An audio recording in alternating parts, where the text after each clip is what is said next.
Buenos días. Bueno, siempre que hay una etiqueta nos sentimos obligados a tratar de entender, ¿no?, qué es lo que significa esa etiqueta. Síndrome de Asperger es una etiqueta que se creó en su momento para fundamentalmente identificar y tratar de entender cómo son algunas personas que presentan, diríamos hoy día, presentan una variante, una forma de autismo o de trastorno del espectro del autismo, pero que son personas inteligentes, es decir, que no tienen una discapacidad intelectual asociada, que no tienen un trastorno o un retraso importante en el desarrollo de su lenguaje. Y tener un trastorno del espectro del autismo, hoy día, lo que significa es que estas personas han desarrollado, desde el nacimiento y a lo largo de su vida, han desarrollado unos patrones, unos modos peculiares de relacionarse cognitivamente con el mundo. Quiere decir esto, unos modos particulares de entender la información del mundo, la información que aportamos las personas, la información que está presente en los contextos, el lenguaje que usamos unos y otros, y también patrones particulares o peculiares de comportamiento. Tienen una forma de funcionar, de actuar diferente en muchos aspectos al modo en que actuamos otras personas de las que no se nos dice que tenemos autismo. ¿De acuerdo? Esos modos particulares de procesamiento de la información, que yo he llamado, fundamentalmente lo que suponen para estas personas son dificultades muy importantes para entender intuitivamente, para comprender qué sienten otras personas, cuáles son sus emociones, qué es lo que piensan, qué es lo que creen, por qué hacen las cosas como las hacen, cómo se organiza la vida social, que es una vida, como sabéis muy bien, que se rige por reglas bastante poco explícitas, ¿no?, bastante complejas, y que uno debe conocer para poder funcionar a nivel social en los distintos entornos, tal y como los demás esperan o tal y como suele ser habitual funcionar en los entornos, ¿no?, en la familia, en la escuela, en el trabajo, en los entornos de ocio, en general en la comunidad, ¿no? Entonces, las personas con síndrome de Asperger y en general las personas con autismo presentan esta dificultad de comprensión, especialmente de las personas y de los entornos sociales, pero también van a presentar, como os decía antes, un modo de procesar, de entender la información sobre el mundo peculiar. Por ejemplo, va a haber algunas clases de estímulos, ruidos o luces, olores, sabores, que les pueden afectar especialmente, les pueden alterar especialmente, resultarles especialmente molestos. Van a tener una capacidad muy especial para percibir los detalles, pero bastante más dificultad para percibir las globalidades. Van a tener dificultades para compartir intereses con otras personas. Van a tener intereses más limitados de lo que habitualmente presentan las personas de su edad, hasta el punto de poder tener intereses un poco, digamos, obsesivos, ¿no? Hobbies o temas de interés que pueden llegar a ser muy obsesivos, que les llevan a desarrollar también actividades de ocio bastante solitarias, muy centrada en esos temas. Van a tener una capacidad muy especial para acumular información, para recordar información de los temas de su interés. Es decir, van a presentar un modo de funcionamiento que yo insistiría en calificar como diferente,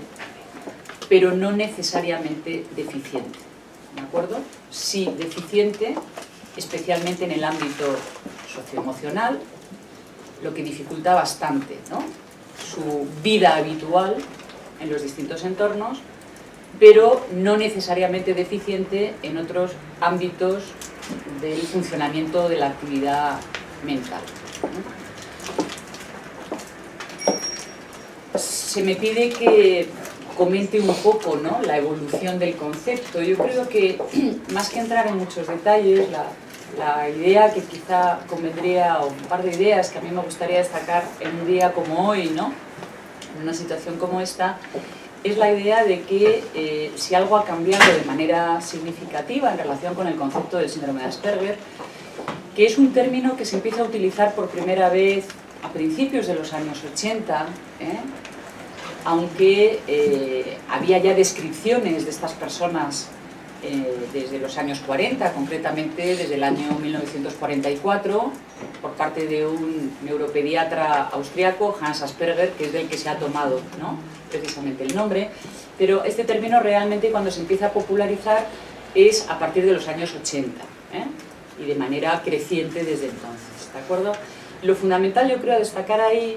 es que ahora mismo, cuando hablamos de Asperger o de autismo, nos referimos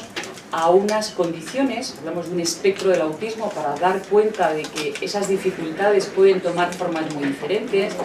pueden tener niveles de intensidad o de severidad muy diferentes en las distintas personas, es decir, que hay una enorme variabilidad, ¿no?, entre las personas que presentan esta condición. Pero creo que lo más importante es señalar que ahora hablamos del síndrome de Asperger y del autismo en general como una condición que implica alteraciones en algunos aspectos, dificultades en algunos ámbitos del funcionamiento, pero también fortalezas, digamos, elementos positivos, capacidades también en estas personas. Y en ese sentido ya no nos referimos al síndrome de Asperger como una enfermedad mental, nos referimos al síndrome de Asperger como un trastorno en la medida en que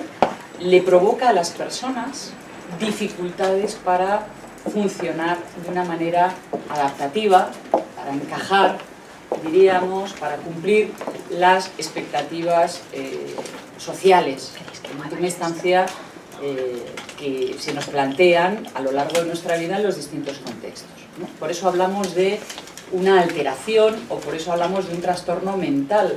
porque tiene que ver, por una parte, con el funcionamiento mental de las personas, pero es un funcionamiento que puede llegar a resultar muy desadaptativo, muy mal adaptado, provocando, por tanto, en estas personas pues niveles importantes, ¿no?, de dificultad, de estrés, de malestar, de sensación de incomprensión y de una incomprensión real por parte de otras personas que se traduce en comportamientos que pueden llegar a la exclusión social, al acoso escolar o laboral, es decir, fundamentalmente a esa incomprensión, a ese desconocimiento de cómo funcionan las personas con síndrome de Asperger, ¿no? En ese sentido, creo que el elemento importante es caer en la cuenta de que ese modo de funcionamiento es una forma de discapacidad. Es una forma de discapacidad en la medida en que estas personas, para funcionar tal y como se espera de ellas en los distintos entornos, van a necesitar ayuda, van a necesitar apoyos psicológicos, apoyos educativos. Van a ser apoyos que van a ir variando lógicamente a lo largo de su vida, que se pueden hacer muy necesarios, sobre todo en determinados momentos de la vida, en algunos entornos o en relación con algunos entornos, para evitar el fracaso escolar, para asegurar un buen desarrollo, digamos, de las competencias sociales, cognitivas, de comunicación, de lenguaje, etcétera, ¿de acuerdo? Pero fundamentalmente el marco que yo creo que debemos destacar es esta idea: personas con un funcionamiento psicológico diferente, no necesariamente deficiente, y que van a necesitar durante toda su vida apoyos puntuales, más o menos intensos,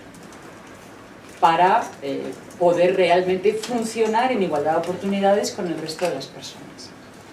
En ese sentido, voy terminando, querría también señalar que la etiqueta o el nombre de síndrome de Asperger no identifica un trastorno diferente a otras formas de autismo. Es parte del autismo, es un modo de tener autismo, ¿de acuerdo? El modo que tienen las personas que, además de síndrome de Asperger, como os decía, tienen un buen nivel de inteligencia y tienen un buen nivel de lenguaje, es decir, que tienen competencias cognitivas y de lenguaje muy importantes. Entonces, la forma de autismo de estas personas es a lo que denominamos síndrome de Asperger, ¿verdad? Y poder utilizar esa etiqueta para lo que ha servido fundamentalmente es para, primero, darle sentido, poder entender qué es lo que le pasa a estas personas y qué es lo que necesitan estas personas. Es lo que nos ayuda a entender que puede haber dificultades de atención, de motricidad, de lectoescritura, de memoria, de relaciones sociales, en un momento dado, de comprensión del lenguaje. Lo que nos ayuda a darle sentido a ese conjunto de comportamientos, de dificultades, de fortalezas, es precisamente ese término. Y en ese sentido ha sido una cosa, yo creo, muy positiva, ¿no? Que en un momento determinado, con esta etiqueta, se pudiera identificar esa forma tan particular de autismo, porque ha ayudado a darle visibilidad a estas personas que probablemente, y bueno, históricamente, hasta que esa etiqueta ha existido, han pasado bastante desapercibidas sus necesidades. Han sido consideradas personas peculiares, personas diferentes, personas con comportamientos extraños, personas raras, personas con las que no hemos sabido muy bien, ¿no?, qué hacer, las familias, los compañeros del colegio, del trabajo, etcétera, no han sabido muy bien cómo relacionarse, porque ha faltado un término que le dé sentido al conjunto de características de funcionamiento. Características positivas, como os digo, y características también que hacen referencia más bien a déficits o dificultades especiales.